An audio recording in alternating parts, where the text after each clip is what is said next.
लेकिन आज की तो बड़ी विचित्र लीला है, बड़ी विचित्र लीला है हमारा। कपट जंजाल तो ठूस ठूस कर पड़ा है। एक उर्दू के कवि लिखते हैं कि लोग कहते हैं संगी दिल के, आंख से आंसू नहीं आते। संगी अर्थात पत्थर। लोग कहते हैं संगी दिल के, आंख से आंसू नहीं आते। अगर ये सच है तो दरिया क्यों निकलते हैं पहाड़ों से? दरिया क्यों निकलते हैं पहाड़ों से? हम सब भगवान की पूजा अर्चना तो करते हैं परंतु मन नहीं लगता है। क्यों? क्योंकि मन में कपट रूपी जंजाल भरा हुआ है। वही तुलसीदास बाबा लिख रहे हैं कि तुलसीदास सठ ते भजो।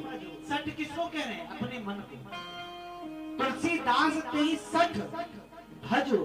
अरे सठ मन भगवान का भजन पूजन कर, छाड़ी कपट जंजाल। परंतु आज तो कपट, काम, क्रोध, मद, लोभ ठूस ठूस कर भरा हुआ है। अगर प्रेम होना तो पर्वत से भी प्रीत का झरना फूट सकता है महाराज। केवल भगवान के चरणों में कोई आश्रय ले ले, भगवान के चरणों का एकमात्र आश्रय ले ले। अरे मानव की भीड़ में मानवता खो गई है। मानव की भीड़ में मानवता खो गई है। गुल में अगर खत नहीं तो कुछ नहीं, दिल में अगर उल्फत नहीं तो कुछ नहीं। आदमी में हजार जौहर हो तो क्या, आदमियत नहीं तो कुछ नहीं। खूब धन वैभव भरा हो परंतु आदमियत ना हो तो कुछ नहीं है। एक सुसंपन्न नगर में एक सेठ जी महाराज थे। बड़े वैभवशाली थे। एक पथिक रास्ते से जा रहा था, बड़ी प्यास लगी। सामने घर दिखाई पड़ गया। घर का गेट खुला हुआ था, प्रवेश कर गया। सामने महाराज बैठे पेपर पढ़ रहे थे। उस पथिक ने कहा, सेठ जी थोड़ा जल मिल जाता, थोड़ा पानी पिला देते। झटकते हुए महाराज बोले कि मैं पानी पिलाने वाला दिखाई देता हूं। बोले नहीं, मुझे प्यास लगी है, आपका घर दिखाई पड़ गया है। बोले तो मैं तुम्हें पानी पिलाने वाला दिखाई देता हूं।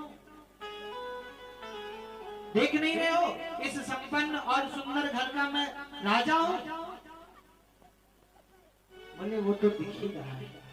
बोले आदमी को आ जाने दो। बोले आदमी? क्या आप आदमी नहीं हैं?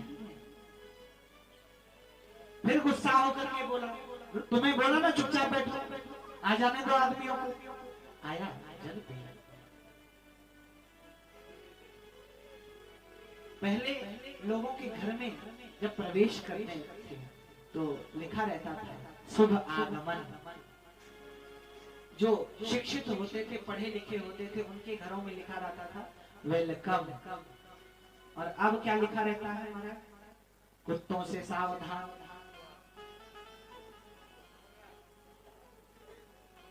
अरे एक बार की बात है कि कुछ कुत्तों में लड़ाई हो गई, झगड़ा हो गया कुछ कुत्तों की मंडली में। तो एक कलुआ नाम का कुत्ता था, बड़ा उद्दंडी था, हर किसी से लड़ाई कर लिया करता था।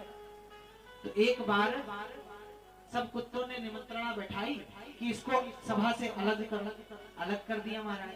कुछ समय बाद फिर लौट के आ गया। तो जो सभा के सेनापति थे डीओजी साहब, डीओजी साहब क्या कहते हैं? अरे फिर तू लौट आए गया रे कलुआ, अरे दर बदलुआ, फिर तू लौट के आ गया रे कलुआ, चला जा यहाँ से दर बदलुआ।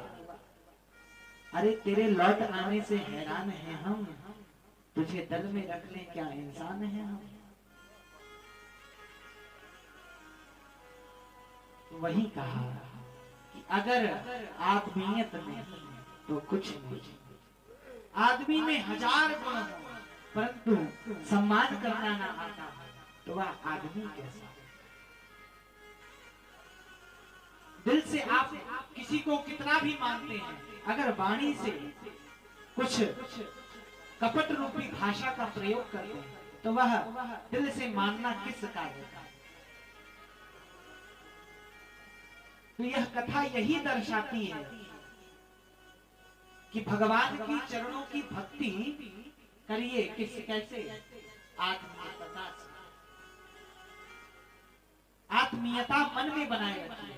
ठाकुर जी की सेवा तो करनी ही है परंतु उसके साथ साथ अपनी वाणी मन को भी पवित्र रखना है।